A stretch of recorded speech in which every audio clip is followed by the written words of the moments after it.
¿Estamos ahí? Perfectamente, doctora, la escuchamos. Bueno. Bueno, buenos días a todas y a todos los que nos acompañan esta tarde. Un gusto que estemos reunidos, aunque sea en esta forma virtual. Muchas gracias a nuestros invitados, que son nuestros colegas y son nuestros amigos, y les agradezco sinceramente la voluntad para participar en este evento. Muchas gracias también a ti, Mónica, que te sustraje a tantas tareas para dedicarse a estas tareas de AMJA. Vamos a iniciar este conversatorio que lo vamos a integrar a todos los homenajes que se están realizando en este mes de la mujer. El punto principal de este nuevo año es recordar siempre la lucha que las mujeres han emprendido en pro de la igualdad real con respecto a los varones. Esta igualdad real con respecto a los varones importa necesariamente que los obstáculos se vayan removiendo. ¿Cuáles son los obstáculos que impiden esa igualdad? Bueno, los paradigmas del patriarcado, la violencia de género, la discriminación de la mujer en muchas actividades, los estereotipos y los prejuicios que impiden su acceso o su ingreso a determinadas actividades, todos esos inconvenientes que tenemos que remover para poder labrar o llegar a la igualdad real en el ejercicio de los derechos de los varones y de las mujeres.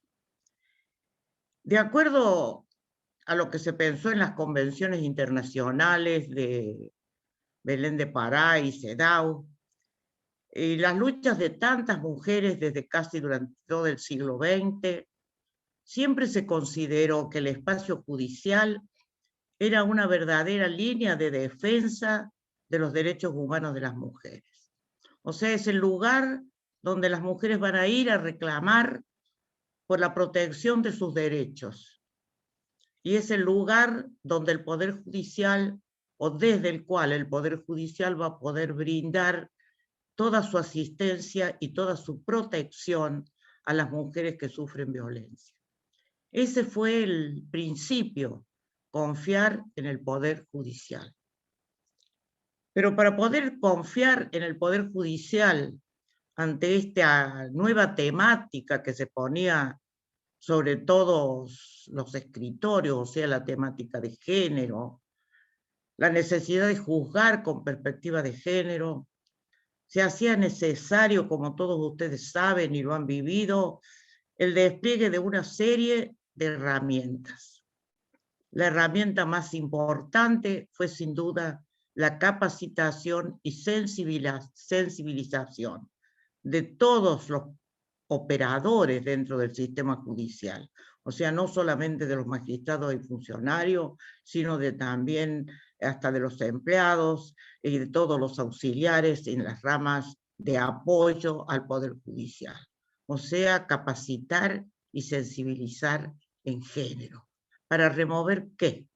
Para remover paradigmas que están instalados en nosotros. Unos en forma cultural, porque tradicionalmente nos hemos formado en otro tipo de paradigmas patriarcales que colocaban a la mujer en una situación de inferioridad con respecto al varón, y porque además toda esta lucha de las mujeres, todas las conquistas alcanzadas, los convenios internacionales firmados, en la letra no se cumplían, estaban como un tanto olvidados, como si no fuera algo importante. ¿Quiénes son los encargados de darle importancia? ¿Quiénes son los encargados de ponerlos en práctica? El Poder Judicial. Y los invitados que hoy nos acompañan, magistrados, funcionarios del interior, magistrados del interior, están en esa línea. O sea que son ellos verdaderamente protagonistas en este espacio. Por eso los hemos buscado. Porque cuando uno aplica determinados instrumentos a los fines de conseguir algo, es necesario también conocer si han sido eficaces o ver cómo han repercutido en la sociedad en la cual se han aplicado. Y creo que la voz masculina en este aspecto para conocer de la eficacia tiene importancia. ¿Y por qué tiene tanta importancia? Y tiene importancia porque casi el 80% en el Poder Judicial del país, en lugares de decisión, o sea, con poder de decisión, son varones. O sea que la voz de ellos, la opinión de ellos, es también importante. Después la vamos a cotejar con otras opiniones femeninas y vamos a ver entonces si eso que hemos hecho con tanto entusiasmo, aquello que se ha aplicado, aquella formación que se ha dado, aquella especialización de tribunales que se ha logrado, ha sido ciertamente eficaz. Y también debemos tener en cuenta para preguntarnos esto, el reclamo de la calle.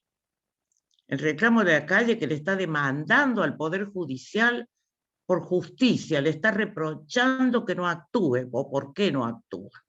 Creo que esta es la oportunidad para que los magistrados y funcionarios en esta mesa de diálogo compartamos impresiones, compartamos dudas, compartamos éxitos y compartamos fracasos. Y también propongamos qué les parece que es mejor para que esta situación de desconfianza por la sociedad por lo menos disminuya. Yo les agradezco sinceramente la presencia y vamos a dar principio a esta mesa de conversaciones. Una conversación informal no es una conferencia, es una conversación llana y simple para que todos nos comprendamos. Muchísimas gracias. Quedan ustedes con nuestra coordinadora, que es todo un lujo. ¿Tienes la palabra, Mónica? Bueno, muchas gracias María Esther, muchas gracias a AMJA por la confianza en ponerme en este lugar en el que solamente voy a hacer la amalgama, intentar hacer la amalgama de un diálogo, porque así lo hemos conversado con nuestros invitados. La idea es que esto sea una conversación, una charla, no una suma de pequeñas exposiciones o una suma de mini conferencias, sino una conversación. Así que, bueno, y tenemos, por supuesto, invitados que, para quienes estamos en el Poder Judicial de Córdoba, son de lujo, son personas con trayectorias, digamos, de distinta índole, más allá de su paso por el Poder Judicial, pero lo rico que tiene este panel es que tenemos magistrados y funcionarios de capital y del interior, que tenemos realidades muy distintas, y también de distintos fueros, con lo cual queda marcada, digamos, la transversalidad de la problemática de la violencia contra las mujeres y de la cuestión de género, como un fenómeno que, como si fuera una gota de aceite, se va derramando hacia toda la conflictiva que podemos tener a nivel judicial. ¿Quiénes nos acompañan hoy? Bueno, nos acompañan Alberto Domenech, vocal de la Cámara Múltiple de Villa María, Fabián Faraoni, vocal de la Cámara de Familia de la Ciudad de Córdoba, Víctor Vélez, vocal de una Cámara del Crimen de la Ciudad de Córdoba, Bernardo Alberione, fiscal de instrucción de San Francisco, y Ángela Andreu, vocal de Cámara Múltiple de Cruz del Eje. Como ven, está reflejada esta realidad ciudad, capital e interior, y de distintos fueros, incluso también la problemática que en el interior tienen los fueros múltiples, a quienes admiro, porque verdaderamente uno apenas da abasto con lo penal, y pensar en ser un magistrado de competencia múltiple es un verdadero desafío. Ellos son, digamos, los protagonistas de esta conversación de hoy, y yo simplemente voy a plantear algunas preguntas como disparadoras de la conversación, y ellos van a ser quienes se van a encargar de conversar entre ellos. Así que con esa misma libertad es que los invito a ustedes mismos a que fluyan en esa conversación. La temática de este panel es la mirada masculina sobre las políticas de género en el Poder Judicial. Y cuando hablamos de políticas de género, esto tiene una variedad, abarca un campo muy vasto, pero vamos a tratar de centrar nuestra atención en lo que son, por un lado, las herramientas institucionales de abordaje de los casos que de una manera u otra rozan la cuestión de género, y por otro lado, lo que tiene que ver con la capacitación en materia de género dentro del Poder Judicial. Así que con esta presentación ya ahora les paso a dar la palabra y voy a plantear la primera pregunta, teniendo justamente presente que ustedes pertenecen a Capital, a Interior y a distintos fueros. Lo primero que les preguntaría es, ¿cuáles son las herramientas institucionales que ustedes valoran como las más importantes, las más útiles dentro de sus respectivas especializaciones, dentro de sus fueros, en materia de género? Y, como segunda pregunta, ¿cómo evalúan la eficiencia o cómo evalúan el funcionamiento de estas instituciones, de estas herramientas? Le voy a dar la palabra arbitraria y aleatoriamente a Víctor Vélez para que comience del primer puntapié y luego se vayan sumando a medida que siga la conversación. Víctor. Me diste la palabra porque soy el más antiguo. Eso ya es una opción que corre por tu cuenta, no lo dije yo. Bueno, no, muchas gracias. Yo, para empezar la conversación y para que sea tan fluida y espontánea como fue antes de la apertura formal, diría que hay dos cosas, no sé qué opinan ustedes, mis compañeros, hay dos cosas o dos ideas que yo rescato siempre, ¿no? En estos temas que son la igualdad y el acceso. Me parece que sobre esas palabras pivotea gran parte esencial de este tema, ¿no? Y con relación, para ir soltando también un poco la conversación, diría que la igualdad tiene como tres aspectos, ¿no? La igualdad formal, que esa está porque surge de las leyes, de la Constitución y de los tratados internacionales. La igualdad material, que es lo que tenemos que trasuntar nosotros en nuestras decisiones, para lo cual me parece que hay dos cosas también que tenemos que ver, que es, la primera es la toma de conciencia como base o presupuesto de la acción positiva o negativa que vamos a trasuntar. Y en esta toma de conciencia sí quiero decir, porque me ha pasado, y se lo decía María Esther desde hace mucho tiempo, veo que el Tribunal Superior tiene y ha desarrollado un trabajo importantísimo, y me animaría a decir en algunos casos monumental, simplemente porque nos ha hecho pensar. Y después habrá venido la tarea de la capacitación, pero creo que pensar es lo que nos ayuda a tomar conciencia. Y una vez que tomamos conciencia, de ahí nos podemos parar para fundamentar nuestras futuras acciones o omisiones en el sentido jurídico del término y de la decisión, ¿no? Y después la otra parte, que sería la igualdad estructural, que es más difícil porque yo la sitúo afuera, en un plano de prevención y un plano de juzgamiento. En el plano de juzgamiento estamos nosotros, porque siempre venimos después de los hechos, y en el plano de prevención me parece que mayoritariamente tiene que estar los poderes de gobierno, porque la prevención significa políticas para evitar que estas cuestiones pasen. Y me parece que lo más importante en este punto es la educación.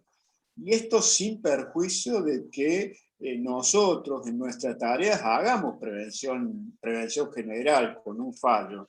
Y me parece que estoy hablando demasiado. Así que me gustaría que alguno de mis compañeros... A ver, Fabián, o Alberto, perdón, Alberto. Está bien. Sí, coincido totalmente. Yo creo que estamos hablando de un tema de igualdades, como bien lo decía el doctor Vélez. Y en el tema de las igualdades y su contrapeso a las desigualdades, el gran tema es que estas desigualdades son estructurales y esto lleva a un proceso largo de formación y de concientización. En lo que atañe puntualmente a la pregunta, yo quedo medio comprendido en las generales de la ley. Yo he sido integrante de la Oficina de Capacitación de la Oficina de la Mujer desde hace muchos años, ¿no? Pero entonces también he podido vivir de cerca la tarea que ha hecho la Oficina de la Mujer y el Tribunal Superior de Justicia en este sentido, ¿no? Una tarea ardua de ir de lugar en lugar a transmitir protocolos, a poder conversar, a poder transmitir realidades y a poder introducir estas nuevas ideas. O sea, yo creo que esa tarea ha sido un gran logro y que sigue en pie y que habrá que seguirla llevando adelante quizás por muchos tiempos más. Hay otros instrumentos dentro de la Justicia de Córdoba, la Oficina de Clima Laboral, el propio Tribunal de Ética, que se han convertido en elementos transformadores en esta mirada de género que necesariamente debemos aplicar como integrante de uno de los poderes fundamentales de la nación, y que en el fondo contribuyen a aplacar los estereotipos. Nosotros estamos signados, República Argentina está asignado por un estereotipo de género, como muchos otros países, ¿no? Donde los roles están, parece que claramente delineados en una mujer ama de casa y en un hombre proveedor, y entonces siempre nos estamos moviendo en esas tesituras. En ese sentido yo creo que Córdoba puede sentirse privilegiada, ha hecho un gran trabajo, hay instrumentos, hay elementos para poder seguir trabajando en este proceso de formación con una perspectiva de género, y que siendo estructural la desigualdad, es un proceso de educación que nos excede a nosotros, es un proceso que queda sobre las políticas públicas y que el Estado argentino parece querer estar trabajando también en profundidad. Alberto, por el interior, ¿cómo es la cosa? No, comparto plenamente, para no repetir, me viene a la memoria la capacitación que empezó en el año 2011 y la cruzada que hicieron, porque lo recuerdo perfectamente, la doctora María Esther Cafure y el doctor Faraoni, que fueron como replicadores, y fueron con una invitación de tipo exhortativa. Yo creo que no todos y todas comprendieron la fuerza de esa invitación, que tenía algo de exhortación y de imploración a hacer las capacitaciones. Por suerte, todos, yo creo que todos y todas las hicimos. Y nos encontramos entramos en una habitación absolutamente desconocida. Quiero aclarar que no me cayó a mí personalmente la ficha en esa oportunidad, aunque ya ahí dije, y creo que muchos dijimos, ¿cómo no me di cuenta? ¿Cómo no me di cuenta de esto? Entonces, esa capacitación es fundamental. La recuerdo, esa cruzada que continuó, porque los que recibimos esa capacitación nos convertimos en replicadores, en las sedes nuestras, viajamos. Ese esfuerzo que hicieron, que lo iniciaron ustedes y que lo continuamos, fue extraordinario y muy positivo. Quizá no a todos les llegó del mismo modo. Por eso yo lo que quiero decir es que esa labor fue muy importante y hay que continuarla. Hay mucha oferta ahora de tipo en línea, pero apenas se pueda, tenemos que de nuevo vernos cara a cara, o como en encuentros como este. Y rescatando un poco el título de la reunión que nos convoca, este indudablemente es un tema de todos y todas. Y a los hombres, a los varones, realmente les implica una mayor responsabilidad de hacer el acompañamiento en esta cuestión. O sea, como no tenemos la experiencia de las mujeres, y teóricamente somos o prácticamente los privilegiados en estas relaciones estructurales, tenemos que hacer un esfuerzo mayor y dar por bienvenido y convencer a nuestros colegas varones y también a muchas mujeres que también no lo ven como importante. Esa es una realidad, porque la cuestión de género transversaliza a todas las personas.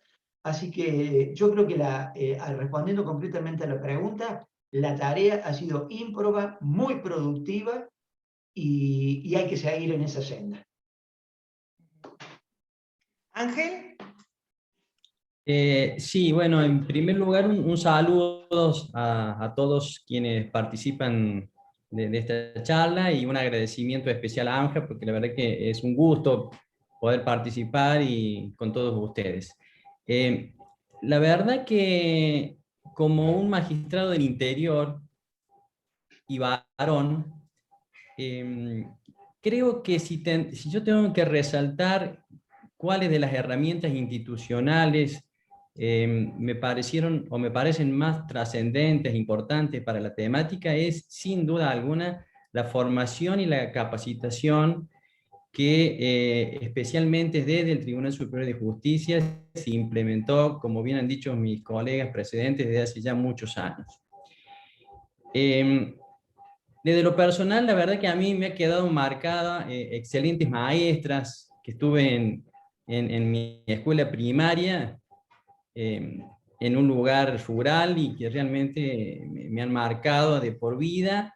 Y hago un parangón en esto, y la verdad que la doctora Kafure ha sido para mí y para muchos colegas nuestra gran maestra, porque efectivamente, como han dicho mis colegas, la presencia de ella en todos los lugares del interior, aquí en la sede de Cruz del Eje, en varias oportunidades, y con esa franqueza que la caracteriza y que valoramos, nos planteó toda esta temática, que efectivamente en un primer momento era una novedad, había mucha discusión, pero una discusión franca, y que con el paso del tiempo, indudablemente, estoy convencido, digamos, que ha ido rindiendo grandes frutos en todos, ¿no? No solamente en los varones, también en las mujeres, porque todos veníamos bueno, exactamente con este prejuicio, con esta problemática que es de la sociedad toda.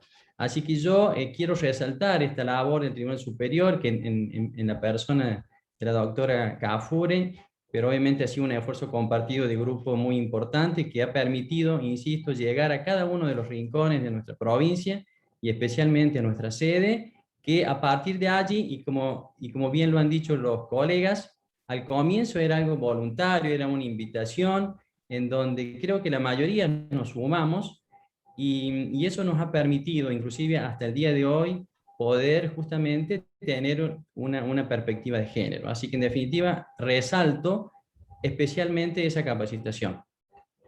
Bien, y Bernardo, ¿cuál es tu visión también desde el interior? Bueno, primero agradecer mucho la invitación.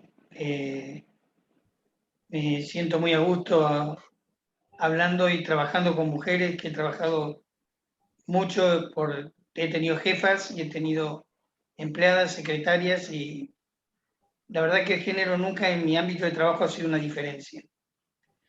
Creo que como amante de la trinchera que soy, de la primera línea, tenemos unas diferencias importantes que resaltar entre el interior y lo que es capital. Porque aparte del foro múltiple, tenemos la comunicación con la prensa que insiste en cada caso de violencia con una explicación racional del actuar de la Fiscalía. Y la principal problemática que tenemos dista mucho de capital. Lo he estado hablando con colegas de foros específicos. No tenemos la posibilidad de evaluar los riesgos en que se encuentra todo lo que es la violencia de género en cuanto a la etapa inicial. Es una tarea del fiscal debe repartirse en muchas facetas para poder atender el fuero de lo que es violencia de género de una manera que se dé resultado. Y el resultado es el logro de la justicia, el logro de un final que sea acorde a la solución del problema que se planteó. Entonces, las cuestiones que se ven de capacitación, nosotros las tenemos, pero estamos muy lejos de medios, de complemento de la actividad fiscal, como para que el trabajo pueda ser tan eficiente como uno desearía, porque el error en las decisiones de lo que es la etapa de investigación o la primera etapa es un error que cuesta muy caro. Normalmente a las cámaras llegan las cuestiones depuradas, llegan las cuestiones con un montón de avatares que no están reflejados en la causa y que quien no fue fiscal de instrucción y quien no fue fiscal de instrucción del interior no conoce. Entonces, yo creo que hay temas que merecen una especialización. Y tenemos un contrasentido entre el fuero múltiple y la especialización. O sea, es como una distancia muy grande. Estamos hablando de especialización cuando estamos teniendo fuero múltiple. Entonces, la única referencia que tiene la víctima en el Poder Judicial es el fiscal, es la persona del fiscal y de su equipo, su secretario, su prosecretario. Esa es la única referencia que tiene desde el primer inicio hasta el último. Entonces, la visión desde el interior es bastante distinta a la que se ve de capital, con todo el esfuerzo que se está haciendo, porque está el pueblo de la mujer, están los puntos mujer, pero son incipientes, están empezando, están tratando de ponerse en sintonía. Cuando este problema requiere hoy una celeridad y una certeza en las decisiones, y un yerro trae consecuencias muy graves. Entonces, creo que lo primero es tratar de no sobrecargar al Ministerio Público Fiscal en la tarea de atender temas como el abuso sexual, como la violencia de género, junto con las estafas, junto con los homicidios, junto con todos los delitos comunes, porque es realmente incompatible la especialidad con la cantidad de tareas que tenemos asignadas. Bien, gracias. Sí, perdón, Víctor, ¿querías decir algo?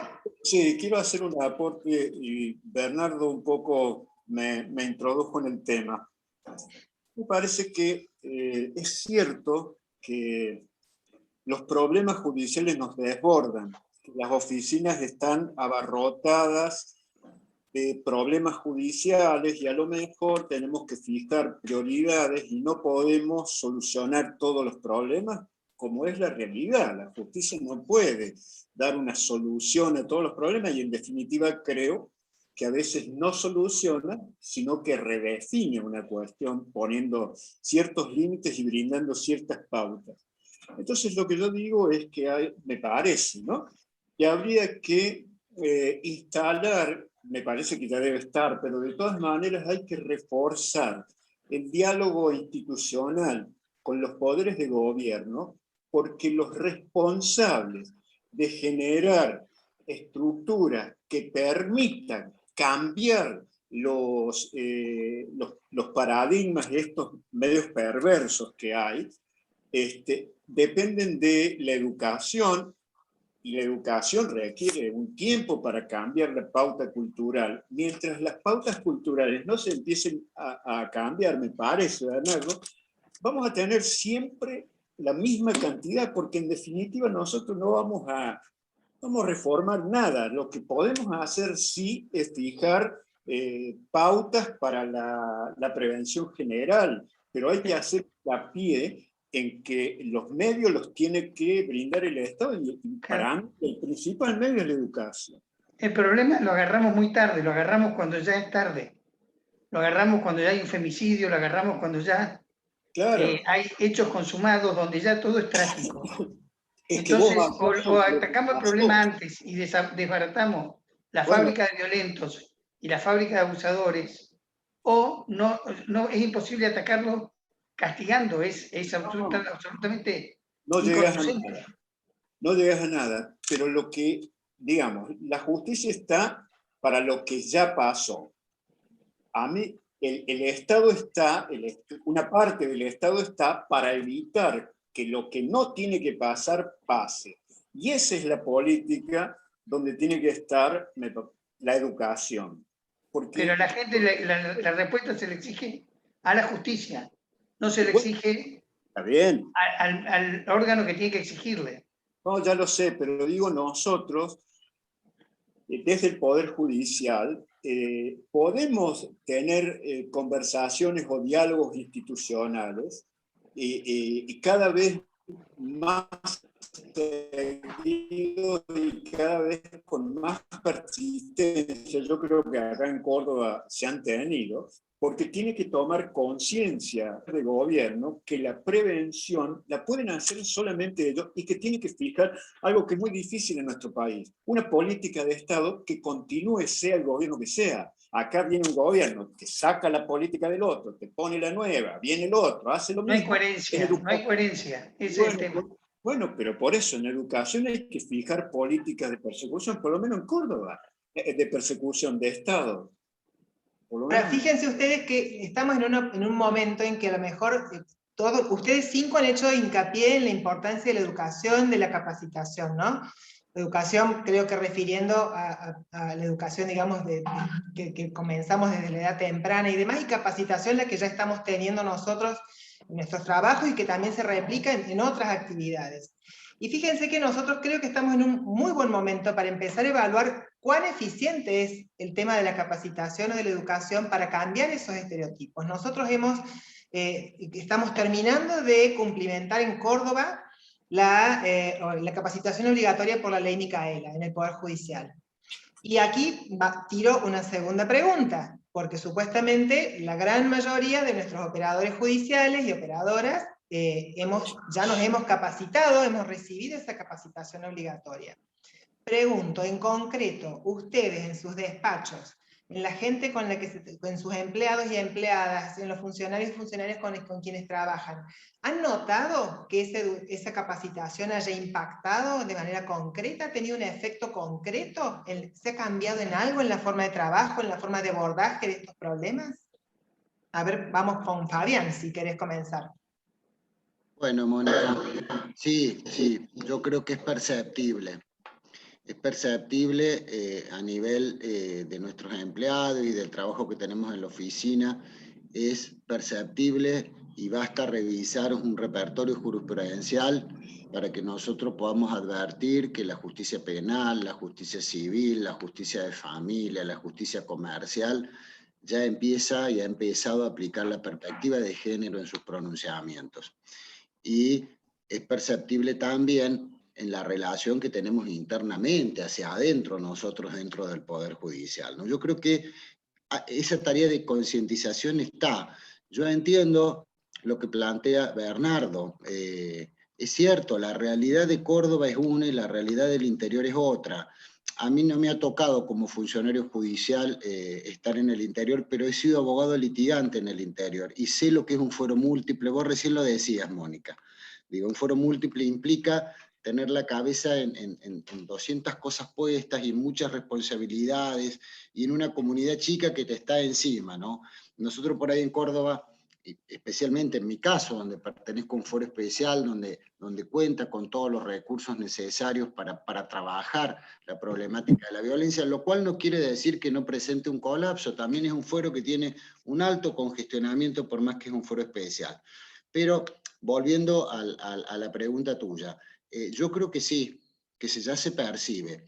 Y lo que es bueno, que yo también veo que se percibe del lado de los justiciables, con lo cual esto que decía Víctor es interesante. Digo, bueno, la idea se ha instalado, ahora ya son los justiciables los que vienen y te dicen, doctor, falle con perspectiva de género, aplique la mirada de género a esta determinada cuestión.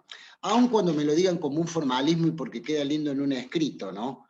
Pero está la idea. Entonces, yo creo que vamos por buen camino. Lo que debo ser sincero es que me parece que esta tarea es larga, es ardua.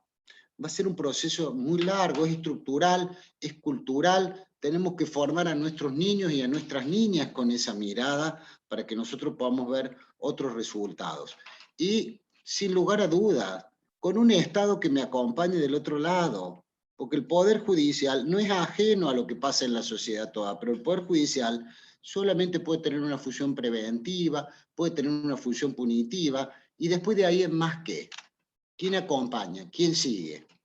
¿Quién contiene? Entonces, la tarea es compleja, pero los resultados yo los califico como buenos. Creo que la capacitación de la ley Micaela, que se ha dado en todos los ámbitos, yo la he tenido que hacer en el Poder Judicial, en la Universidad Nacional de Córdoba, en la otra universidad, digo, el tema está instalado y la concientización ya es visible. ha habido un proceso de sensibilización. ¿Falta? Sí, falta. Me parece que falta.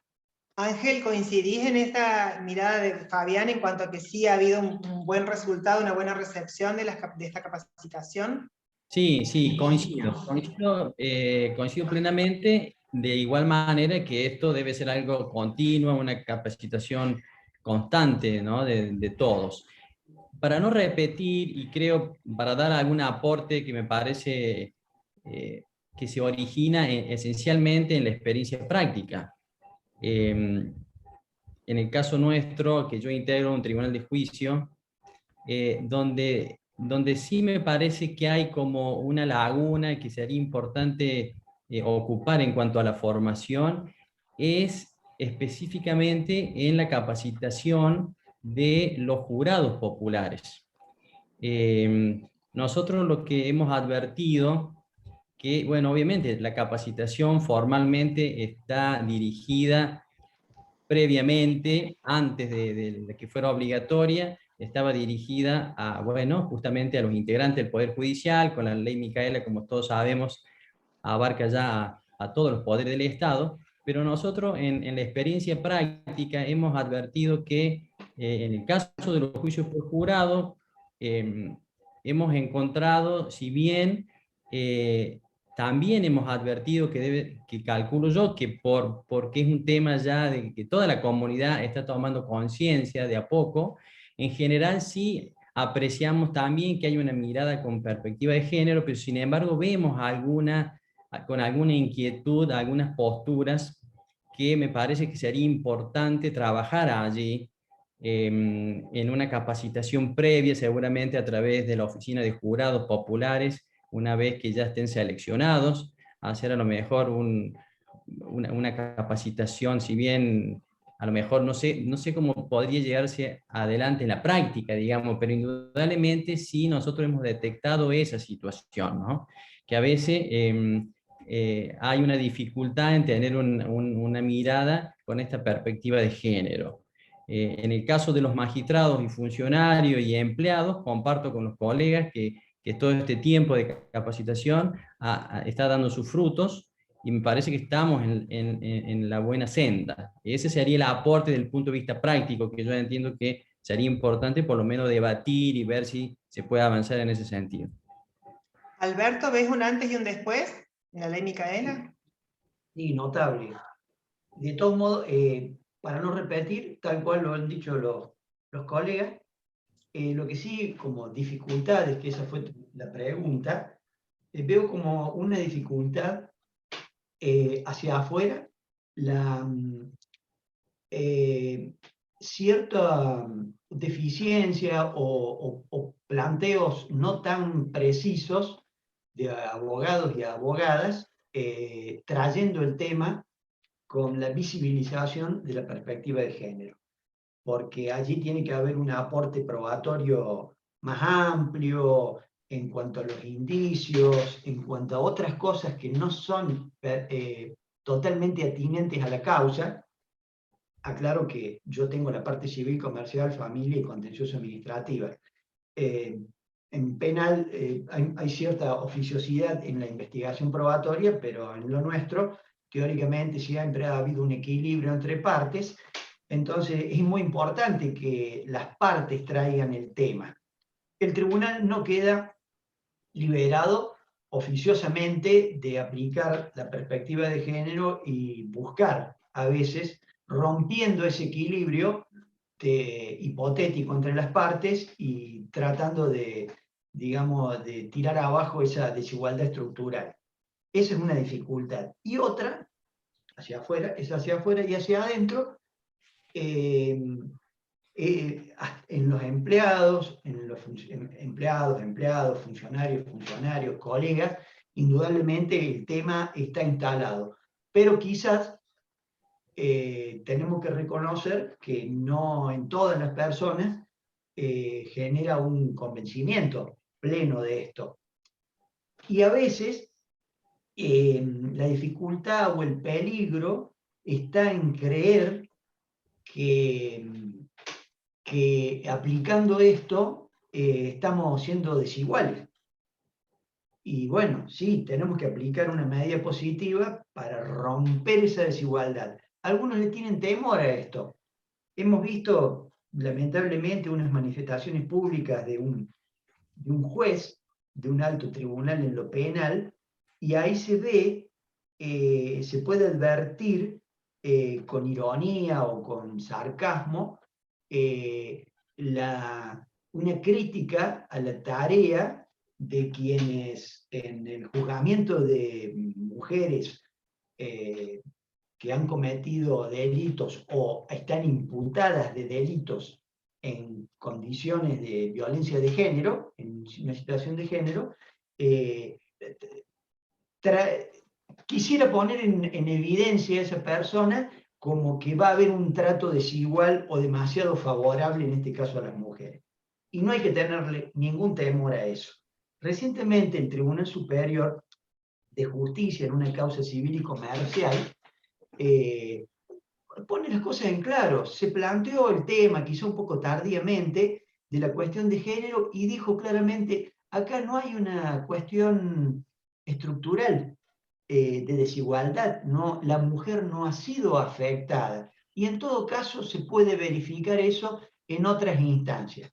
Entonces, no quiere decir que esto sea un cliché, una moda, o algo a lo que forzosamente uno tiene que aplicarlo con un resultado malo o disvalioso. No, va a tener una solución acorde. Esas son las dificultades, hacia afuera y hacia adentro, que yo veo. Gracias, Alberto. Voy a pedir que si hay preguntas las vayan volcando en el chat. Recién había alguien que levantaba la mano, pero por la dinámica que tenemos va a ser más cómoda que lo hagamos en el chat, y si hay tiempo al final, les vamos a tratar de responder a algunas. Recién Alberto hablabas de esto de mirar hacia afuera y mirar hacia adentro, y yo ahora les propongo que miremos bien hacia adentro y nos miremos nosotros en espejo. Le voy a pedir a Cecilia si puede compartir la imagen del mapa de género, del mapa de género actualizado, en cuanto a cómo tenemos conformado nuestro Poder Judicial de acuerdo a géneros. Voy a pedir que haga un poquito de zoom para que veamos un poco ese gráfico de barras, en donde el color más claro es el de las mujeres y el celeste más oscuro es el de los varones. Estas imágenes corresponden a Córdoba, y como pueden ver ahí está en la parte jurisdiccional, Ministerio Público de la Defensa y Ministerio Público Fiscal. Si nos fijamos, yo lo que les propongo es esta mirada. Si hablamos de jueces, de ministros, de los cargos más altos, están bastante parificadas la distribución, ¿no? En cuanto a lo que llaman ministros, magistrados. Pero ustedes fíjense que a nivel de empleados y empleadas y funcionarios y funcionarias, es mucho mayor la presencia de mujeres. En un mundo ideal uno podría decir, si cuando entramos a trabajar somos más las mujeres que los varones, esto debería proyectarse a nivel que vamos ascendiendo en la carrera, es decir, salvo que haya algún otro elemento distorsivo que esté haciendo que seamos más las mujeres que quedamos en el camino, y que esa proporción menor de varones que son empleados y funcionarios terminen llegando a ser la mitad, o más o menos aproximadamente la mitad, de quienes ocupan los lugares de decisión.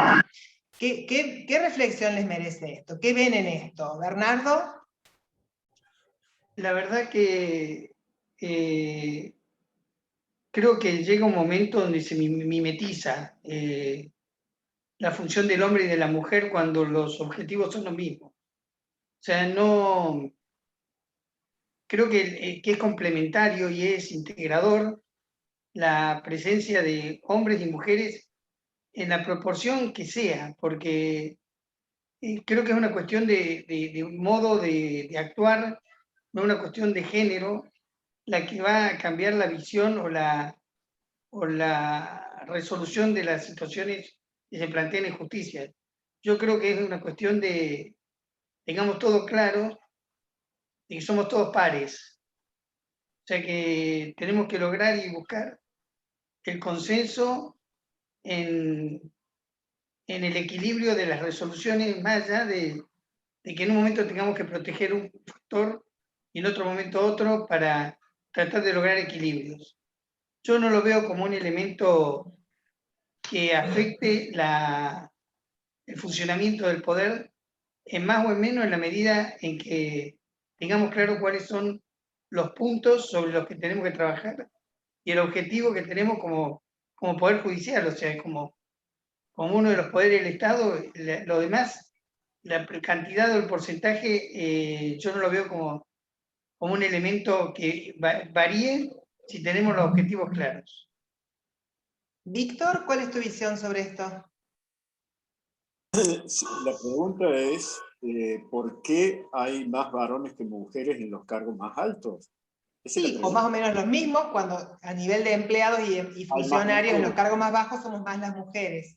Bueno, habiendo concursos, habría que preguntarle a los que deciden en los concursos qué política tienen, si van a decidir por idoneidad o van a decidir por sexo, por género. Eso no lo sé, no sabría decirte. Para mí, la capacidad instalada en las mujeres y en el hombre es la misma. Puede haber hombres más capaces que mujeres y mujeres más capaces que hombres. Esto es una cuestión humana, no de género, me parece. Yo creo que si tienen las mismas oportunidades, la cuestión de por qué hay más de uno y por qué quedan otros en el camino, habría que verla. Quizás también habría que ver el tema de los horarios en los que se deciden, en los horarios de trabajo también. Por ejemplo, en la Cámara de Diputados, las sesiones son hasta las 3, 4 de la mañana. A veces las mujeres a esa hora no pueden porque se hacen cargo de las tareas del hogar o del cuidado de los niños. Yo no digo que los hombres no tengan que hacerlo, pero digo las cuestiones reales. La mayoría son mujeres, entonces me parece que hay que generar las oportunidades para que tanto hombres o mujeres puedan tener el mismo acceso de acuerdo a las capacidades.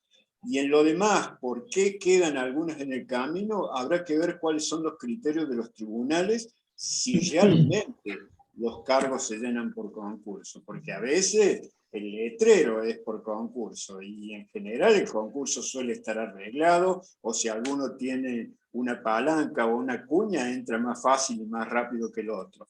Pero sí, Mónica, te diría para terminar, creo que de lo que se trata es de empoderar a la mujer, porque en muchos casos yo he visto, sobre todo en los procesos penales, que las mujeres son victimizadas y muchas mujeres sienten víctimas porque no están empoderadas.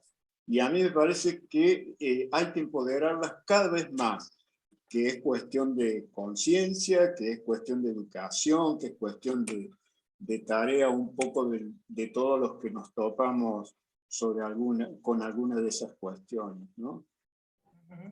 Fabián, ¿cuál es tu visión? Sí, yo realmente revisé los gráficos cuando vos me los enviaste, intentando encontrar una respuesta a esta diferencia, ¿no? Yo pertenezco a un fuero donde el componente de mujeres es mayoritario. Sé de la capacidad de las mujeres, trabajo muy bien con las mujeres, mi compañera de cámara es una mujer. Digo, entonces me hago la misma pregunta que Víctor, pero yo desconozco la respuesta. ¿Qué pasa en el proceso de selección? Digo, porque en el crecimiento dentro de la carrera judicial uno no advierte esas diferencias. La diferencia está cuando se llega a la magistratura. Allí es donde vemos más hombres que mujeres. Pero tampoco sé si es algo que pasa en el proceso de selección. Sí puedo decir que estoy seguro y que me consta es que el estereotipo de género sigue y está instalado a nivel social, ¿no? Y esto que dije recién, las mujeres a cuidar la casa y los hombres a proveer, está muy instalado en todos nosotros. Entonces, no quisiera que ese sea un factor que pueda determinar eso. Me parece que sí, tienen que empoderarse porque también esta es la bandera que les va a permitir poder ocupar otros lugares, pero nosotros lo estamos hablando desde los magistrados, pero también lo observemos desde los legisladores, diputados, senadoras. Digo, hay cargos, hay mayorías masculinas en estos cargos que tienen poderes de decisión, ¿no? Pero no tengo la respuesta, no sé dónde está, miro el proceso de selección porque es el modo en que nosotros tenemos de llegar a los cargos de magistratura y demás, pero esto no quiere decir que sea ahí. A lo mejor está pasando otra cosa que tenga que ver con este empoderamiento de la mujer para llegar a la postulación de esos cargos con ciertas seguridades, con ciertas certezas y demás que le permitirían poder ocuparlos. En lo demás está parejo, vemos que funcionarias, hay más funcionarias mujeres que hombres y demás. Allí se produce un desfasaje, pero ese mismo desfasaje yo lo advierto que también existen en los otros cargos jerárquicos, en los otros poderes del Estado, ¿no? Donde son predominantemente ocupados por los roles varones. Y yo lo instalo en este estereotipo que está ahí, que lo veo a diario, porque es lo que yo trabajo diariamente en mis expedientes judiciales, ¿no? Una mujer que está destinada al cuidado de los hijos, al cuidado de la casa, y un señor que es el proveedor, y figura que no es que la instale el señor, es porque la mujer también está empapada de ese rol y de ese estereotipo, ¿no? Y lo venimos consintiendo porque nuestros padres, nuestros abuelos, ya venían con esa tesitura. Y transmitimos los mismos a nuestros hijos también. Entonces, yo creo que hay que hacer el clic ahí. Estamos en un momento donde ese cambio se está empezando a dar. Entonces, me parece que hay grandes posibilidades de reversión a futuro. Alberto y Ángel, en el interior, esta cuestión Sí. de la paridad, ¿cómo está funcionando? ¿Cómo la ven Bueno, ustedes? miren, yo en general, yo lo valoro, yo en realidad, esa información, ese gráfico, hay distintas maneras de mirarlo, digamos, ¿no? Mi óptica es positiva en este sentido. Creo que es una foto de hoy, pero si nosotros tomásemos, digamos, esa misma foto hace unos pocos años atrás, indudablemente la presencia de las mujeres era mucho menor, ¿no? Era mucho menor. Yo creo que ese es el aspecto positivo que resalto, que se va en un buen sentido, en el aspecto que resalto que la mujer está cada vez más ocupando lugares dentro de nuestro Poder Judicial, y el hecho de que hoy en día sea numéricamente mayoritaria su presencia en los niveles medios, indudablemente es una potencialidad porque es el escalón previo que generalmente se sube hacia llegar a estos cargos de mayor jerarquía. Por lo tanto, creo que es una cuestión de mediano tiempo, no mucho más allá de pocos años, que yo creo que esa situación es muy probable que se revierta notablemente. Pero más allá de eso, y yo creo que más importante aún es cuál es el objetivo, qué es lo que nosotros buscamos. Si lo que buscamos es esencialmente luchar contra este tremendo flagelo que es la violencia de género, si lo que buscamos es que el Poder Judicial tenga una perspectiva de género, me parece que lo más importante es que sea una lucha común entre mujeres y hombres. Cuando todos, tanto las mujeres como los hombres, logremos una perspectiva de género, creo que por lo menos desde ese punto de vista va a ser indiferente quién esté en los lugares de toma de decisión, porque si el objetivo es lograr justamente una equidad en esta situación social que todos comprendemos, creo que ese es el objetivo prioritario, más allá de quién ocupe el cargo, ¿no? Eso es lo que yo resalto y creo que vamos por muy buen camino. En particular en nuestra sede, y para no extenderme más, estamos más o menos equilibrados en cuanto a la cantidad de magistrados. En primera instancia hay más mujeres que hombres, y en las dos cámaras hay mayoritariamente presencia de hombres, pero hemos tenido otros momentos donde ha habido también más mujeres que ahora, digamos, ¿no? Por eso, en cuanto a lo demás, me remito a lo que han dicho mis colegas. Alberto, ¿tu experiencia? Sí. Yo recuerdo un poco lo que en la Constitución Nacional, cuando se reformó en el año 94, hubo una de las normas que están ahí generales que dijo que había que mantener, y una de las las normas transitorias, que había que mantener el estado de cosas que estaba en la distribución de los cargos electivos, que era 1/3 para las mujeres. Eso avanzó hacia una cuestión igualitaria. Los cuerpos colegiados de electivo, mitad y mitad. Es una medida positiva, es un cupo. Acá tal vez no pueda hacerse una cosa similar para que haya mitad y mitad, pero habría que tender a eso. Entonces, alguna medida positiva sería, como dijeron algunos de los colegas, darle empoderamiento a las mujeres que tengan la posibilidad de compartir y atender todas las cuestiones propias y la capacitación. Hemos visto en algunos talleres sobre género que las mujeres tienen ciertas complicaciones para la capacitación. Entonces, tal vez allí haya que dictar alguna reglamentación en cuanto a medidas positivas, por ejemplo, así como se da puntaje por la sola antigüedad en el título, también tendría que tal vez las mujeres tener algún puntaje por maternar o situaciones similares. Habría que verlo con cierto detalle. Eso daría la posibilidad de que las mujeres se sientan empoderadas y capacidad no le falta, que tengan la posibilidad de vida de ocupar esos cargos de magistratura.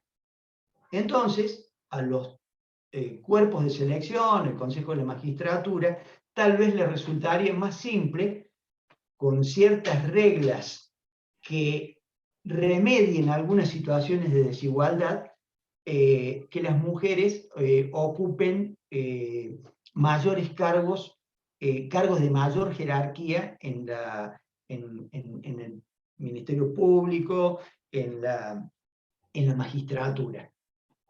Por suerte, como dijo el colega recién, esto viene avanzando. Teníamos otra realidad. No vamos tan mal. Yo creo que vamos bastante bien. Entonces, habría que ver, tenemos un tribunal superior que no podría ser igualitario porque es de 7 integrantes. Tenemos 3 integrantes mujeres. O sea, es un modelo, es un ejemplo para otras jurisdicciones provinciales.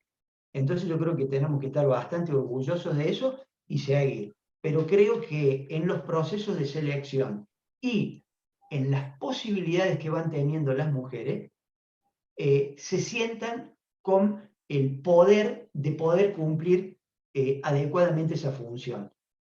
Desde ya que está el examen de idoneidad. Pero bueno, está un poquito como mezclado ese tema, y desde ya que no podría designarse a alguien que no tenga la idoneidad necesaria para el cargo, pero habría que generar las condiciones para que se pueda acceder en mejores condiciones a esa idoneidad. Un ejemplo es que las mujeres no pueden andar por la calle de noche, y no es porque sean mujeres, es por las masculinidades que las hacen peligrar a las mujeres en ciertas condiciones. Y los estereotipos que han comentado los colegas, que las mujeres, por las organizaciones familiares y por cuestiones de estereotipos, están en el cuidado, en el maternaje. Entonces, habría que ver de remediar algunas cuestiones de esas, y yo creo que vamos a ir mejorando. Bien, muchas gracias, Alberto. Estamos redondeando la hora y si les parece compartimos algunas preguntas del público. Una primera pregunta de Paula Hernández, en línea con la observación que al comienzo hacía Bernardo Alberione.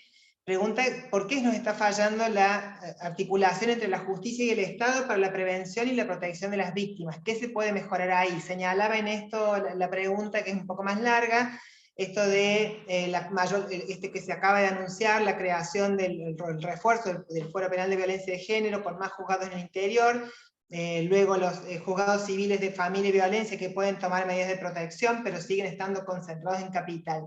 La pregunta es, ¿qué articulación entre justicia, y creo yo que Poder Ejecutivo debe ser la pregunta, está fallando y qué se puede mejorar allí? ¿Cuál de ustedes se Démonos cuenta anima? que acá no hemos olvidado de alguien, que no Fernando. es la víctima. La víctima en el proceso la hemos olvidado como género. La víctima mujer no tiene acompañamiento. Hace la denuncia, hay un acompañamiento inicial, y vuelvo a la diferencia entre Córdoba, capital, y el interior, un acompañamiento inicial, pero durante el proceso, durante todo lo largo y tedioso y tortuoso del proceso de violencia de género, está sola, absolutamente sola. El diputado tiene su defensor permanente al lado de él.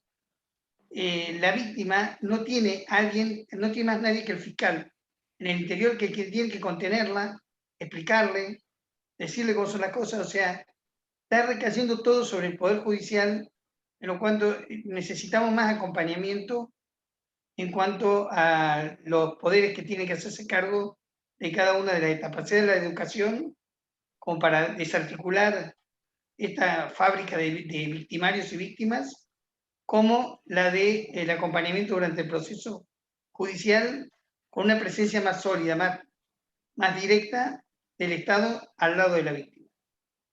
Sí, Gracias. Sí, perdón, yo quisiera, sí, Mónica, yo quisiera agregar a lo que ha dicho el doctor Alberioni, porque realmente comparto plenamente que para mí, si yo tendría que dar una conclusión o un aporte que para mí sería más importante en esta charla, es el punto que acaba de decir Bernardo. O sea, en los juicios nosotros advertimos efectivamente esa situación. La víctima se encuentra totalmente sola, confundida, sin ningún tipo de apoyo, y me parece que eso está dentro de un contexto mayor, que es la desconsideración que en general respecto a las víctimas tiene el derecho penal y el derecho procesal penal, que se agrava justamente aún más en estos casos en donde es una víctima de violencia de género y donde justamente la ausencia de una perspectiva de género genera justamente una mayor revictimización. Yo creo que allí hay también un espacio muy importante para trabajar dentro del Poder Judicial. Creo que, insisto, son herramientas que esencialmente el derecho procesal debiera salir en auxilio. Vemos que, insisto una vez más, que ella se encuentra desorientada. Nosotros advertimos que sufre presiones permanentes del propio victimario o de los familiares del victimario, y advertimos que muy seguidamente se retracta en el juicio o vuelve a convivir con el violento. En definitiva, yo creo que es importante trabajar en eso, en donde el Poder Judicial, a través, por ejemplo, de los asesores letrados, que haya asesores letrados especializados. Nosotros en el interior no lo tenemos.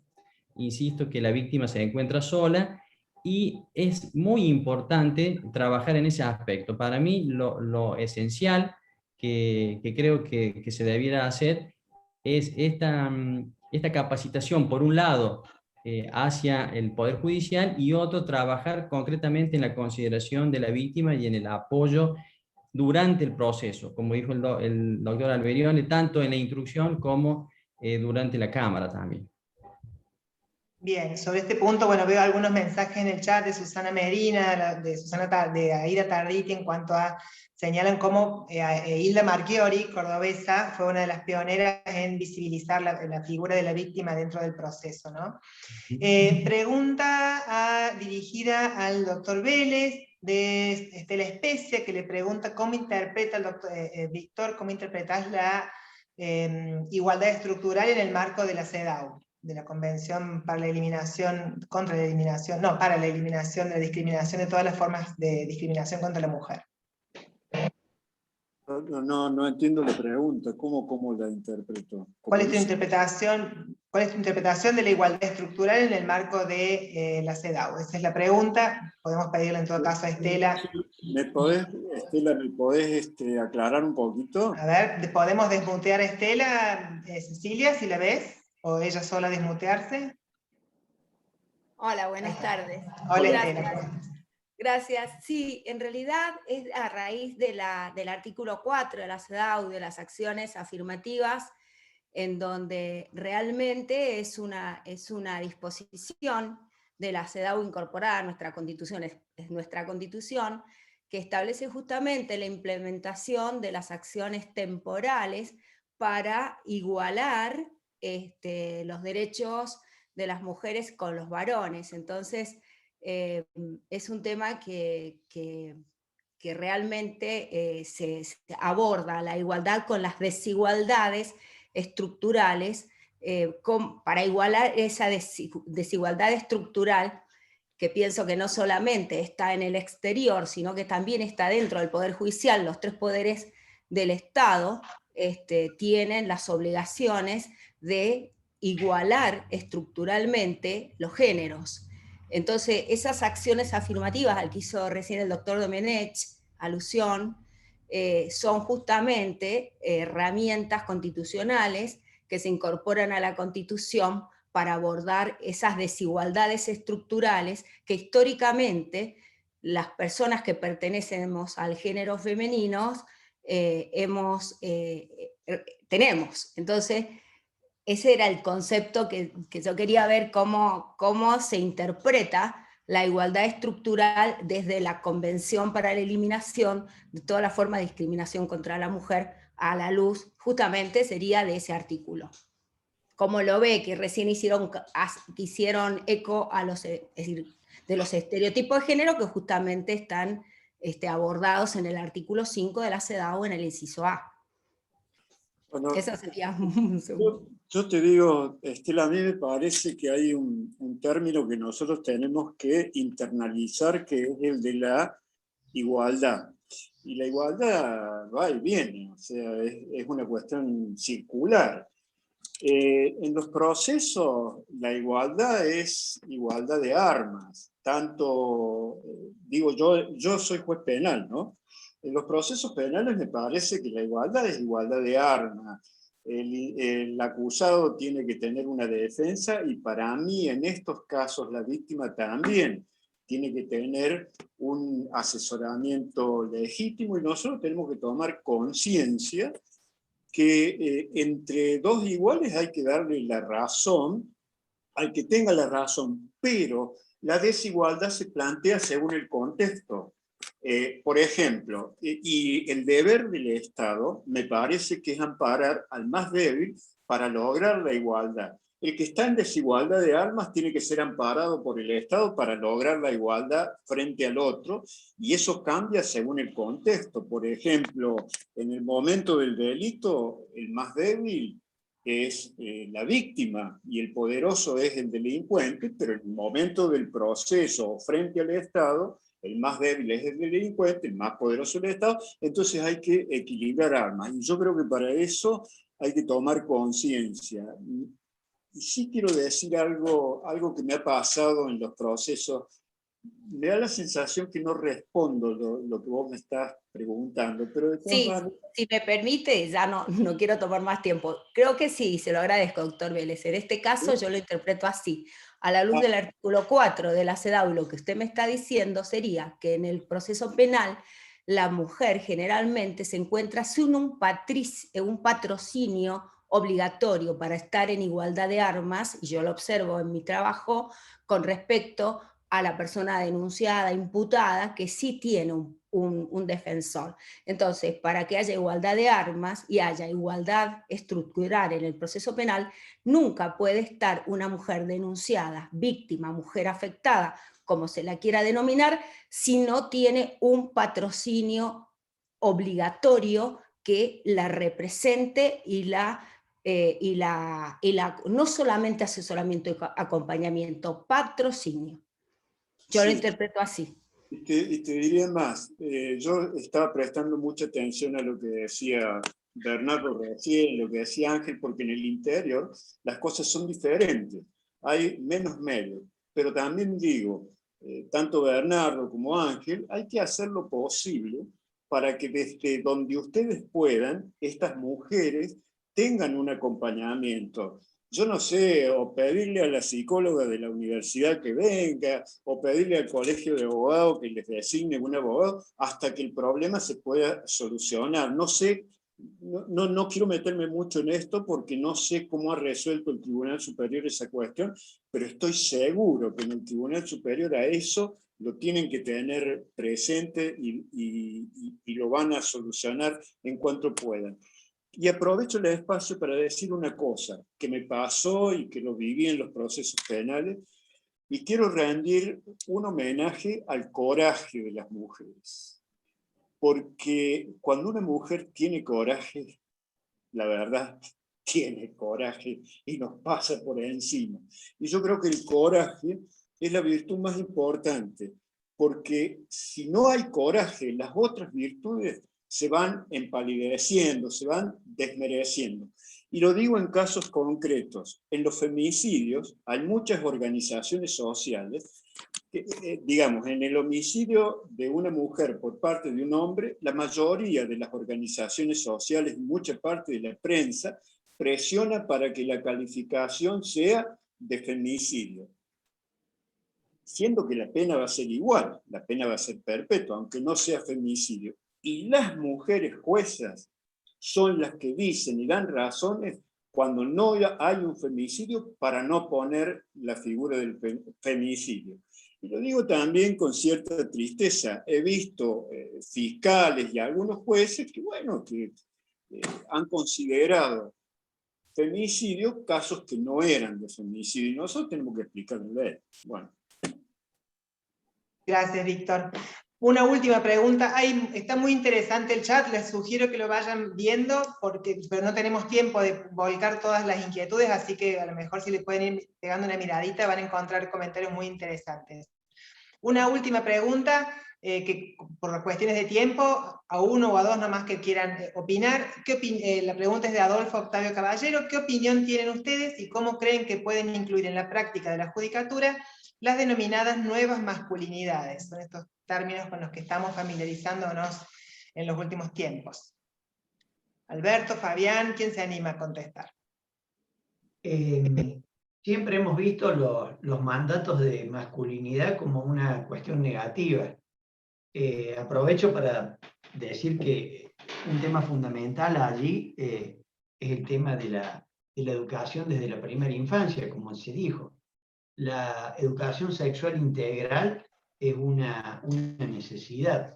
Recientemente el Tribunal Superior de Justicia confirmó una acción de amparo en donde la Cámara de Villa María rechazó la petición de algunos padres para que no se dé la educación sexual integral. Algún colega en alguna capacitación ha dicho que esa es una herramienta muy beneficiosa para evitar los femicidios. Y bueno, y desde ahí, desde la primera infancia, vienen las masculinidades, o sea, ciertos mandatos que obligan a los varones a tomar ciertas determinaciones que las afectan a las mujeres. Bueno, eso hay que también deconstruirlo. La verdad que no sé cuáles son las nuevas masculinidades, pero en general las masculinidades, como el mandato de atacar a las mujeres cuando andan de noche por la calle, no es necesario, ya se ha comprobado que no es necesariamente por una necesidad o una apetencia sexual, sino por un mandato de masculinidad que dice que a esas mujeres hay que atacarlas. Bueno, eso debiera de construirse desde la primera infancia, para que no tengamos esas situaciones y que después las tenemos que remediar o digamos, arreglar los platos rotos que ya nos llegan en el Poder Judicial. Por eso las masculinidades las veo como negativas, hay que deconstruirlas. Fabián. Yo creo que, no lo tengo en claro, pero creo que la pregunta va direccionada a estas nuevas masculinidades, que son las masculinidades con una mirada distinta, ¿no? Con una perspectiva distinta hacia la mujer, que se imponen, y que hay todo un proceso de formación, de dejar de lado estos estereotipos, y que bueno, y que no importa si el hombre tiene que cuidar a los chicos porque la mujer es la que puede trabajar y la que gana mejor sueldo, ¿no? Esta cuestión se observa mucho en el derecho comparado, también se observa en nuestro país. Entonces, creo que estas son las nuevas masculinidades a las cuales hace referencia a la pregunta. Se las denota, hay muchas, hay más, sobre todo en matrimonios, en conformaciones familiares más jóvenes. Los roles han mutado, han cambiado, y bueno, y eso también hace que se diluya y que se vaya solapando con el tiempo estos estereotipos que tanto nos preocupan. Lo importante en todo esto, a mí me parece, es que siempre tiene que estar esa mirada, sobre todo en el rol que nosotros tenemos, ¿no? En nuestros roles de resolver cuestiones que involucran a mujeres víctimas, no siempre víctimas de violencia física, sino también de otros tipos de violencias mucho más solapadas, mucho más escudriñadas, como es la violencia económica, la violencia simbólica, ¿no? Entonces poder echar una mirada sobre eso, que es compleja, que hay que elaborarla mucho, porque como no es visible, no es una cuestión que la tenga a la vista. Yo me recuerdo que en algún momento, en los primeros inicios de los procesos de formación con la doctora Kafuri siempre me decía que la violencia era algo histórico, entonces que yo no me puedo gastar el hecho de hoy cuando te pegó, sino anda mucho para atrás. Fíjate en la historia de la víctima, en la vida de la víctima, en la categoría sospechosa, en la prueba. Entonces, toda esa mirada hay que ponerla desde el género para poder dictar resoluciones que tengan esa perspectiva. Entonces, en definitiva, se trata de aplicar el derecho con perspectiva de género, porque las normas los tenemos, los tratados internacionales están ratificados por nuestro país, tenemos un código civil que está empapado de perspectiva de género, tenemos leyes laborales, tenemos leyes penales, leyes de todas índoles que tienen ya la perspectiva. Entonces se trata un poco de aplicar el derecho desde esa perspectiva, no como una mera formalidad, sino aplicando derecho con perspectiva de género. Y estas nuevas masculinidades han ido apareciendo. Yo creo que es esta mirada optimista que todos hemos dado hoy, ¿no? Que el proceso está en marcha, que viene avanzando, que nos vamos superando, que nos tenemos que continuar formando y capacitando, pero estamos, creo yo, por una buena senda. En definitiva, estamos por una buena senda. Bien, estamos ya excedidos en el tiempo, me parece que el objetivo está más que cumplido, ha sido una buena conversación, los comentarios en el chat son excelentes, hay repetidas y reiteradas felicitaciones para los ponentes, para los invitados, así que de mi parte también me sumo a esas felicitaciones. Creo que el compromiso de los varones en este problema de la discriminación de las mujeres en razón de nuestro género es vital, es importante, porque claramente, como hemos visto, seguimos todavía, aun cuando hemos ido avanzando mucho, pero seguimos todavía atados a muchos estereotipos, y el hecho de que sean ellos mismos los que puedan involucrarse en este avance y en estas soluciones, seguramente va a facilitar mucho más que en un tiempo un poco más pronto podamos tener un mundo realmente más igualitario. En estas épocas de pandemia y de mucho Netflix, voy a hacer un comentario un poco jurídico, pude ver una serie que trata mucho estas cuestiones de las mujeres, los estereotipos, lidiando con el mundo laboral y demás, y uno de sus personajes es una mujer que en plena maternidad de niños chiquitos está teniendo un gran ascenso en su carrera profesional, y bueno, le está haciendo agua al barco por todos lados porque no le da el tiempo, y en un momento le entrevistan para una nota por la forma en que está llevando adelante su carrera, y la periodista le pregunta, luego de preguntarle sobre estas cuestiones que ya no las hemos mencionado, pero creo que todas las hemos estado de alguna manera u otra sugiriendo, esto de los techos de cristal, las escaleras rotas, los pisos pegajosos con los que nos encontramos las mujeres cuando queremos ascender, le dice, bueno, y en estas épocas de escaleras rotas y de pisos pegajosos, ¿cómo le envías el ascensor a otras mujeres? decir, vos que llegaste arriba y vos que estás, y vos que podés, has podido superar esos obstáculos, cómo les envías el ascensor a las que están abajo. Y creo que los hombres tienen en este momento un gran desafío en esto de poder comprometerse también con enviar el ascensor a esas mujeres, a esas que hemos visto en el mapa de género, que son tantas empleadas y funcionarias y que no llegan en la misma proporción a los lugares de decisión. Yo los saludo a todos y a todas, agradezco, bueno, vuelvo a agradecer a AMJA la confianza en haberme depositado la moderación de este panel, a María Esther, que siempre ha sido la inspiradora, yo le digo la reina madre, porque verdaderamente he trabajado con ella unos cuantos años y he aprendido muchísimo, y de este tema con mayor razón todavía. Bueno, a Ida como presidenta de AMJA, a Marta, delegada, y, bueno, y a todos quienes han estado presenciando esta actividad, aunque nos hemos pasado de hora. Le doy la palabra para que dice llanamente nos dé un saludo final a María Esther, la reina madre. Desmuteese primero, ponga el micrófono, ponga el micrófono.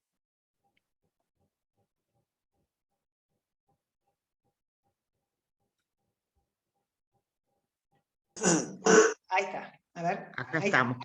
¿Estamos? Ahí está. Bueno. Se nos cortó, me parece. A ver. Parece que se le cortó. Ahí está, ahí está. Ahí está. Ahora sí le escuchamos. Ay, se entrecorta. El título que me ha conferido Mónica, no me lo merezco, así que se lo devuelvo. Participado, yo estoy muy contenta porque la voz de la Judicatura de Córdoba se ha escuchado en el país. Creo que se han dado cuenta algunas personas toda la importancia que tiene recoger la opinión masculina, en favor o en contra. Creo que todos nos esmeramos en cumplir nuestras obligaciones. Solamente me cabe recordar a través de estas palabras, con respecto a las obligaciones que tenemos con respecto a las víctimas, que son obligaciones constitucionales previstas como una carga que deben asumir los magistrados. O sea, sin esa protección a la víctima, en la forma que podamos, ayudándola en la forma que podamos, acompañándola en la forma que podamos, aceptando muchas veces sus reclamos, aunque al parecer no están encuadrados en el término o en la forma que las leyes exigen, toda esa flexibilidad posibilita una real protección de la víctima e impide que caiga nuevamente en las manos de su agresor. Es importante y contribuye al empoderamiento de las mujeres. Bueno, creo que vamos a tener una próxima reunión, así que les reitero las gracias, espero que todos pasen un lindo fin de semana y muchísimas gracias por el tiempo que nos han regalado a todo este auditorio. Muchas gracias y hasta prontito. Un abrazo para todos. Gracias. Chao, chao, chao.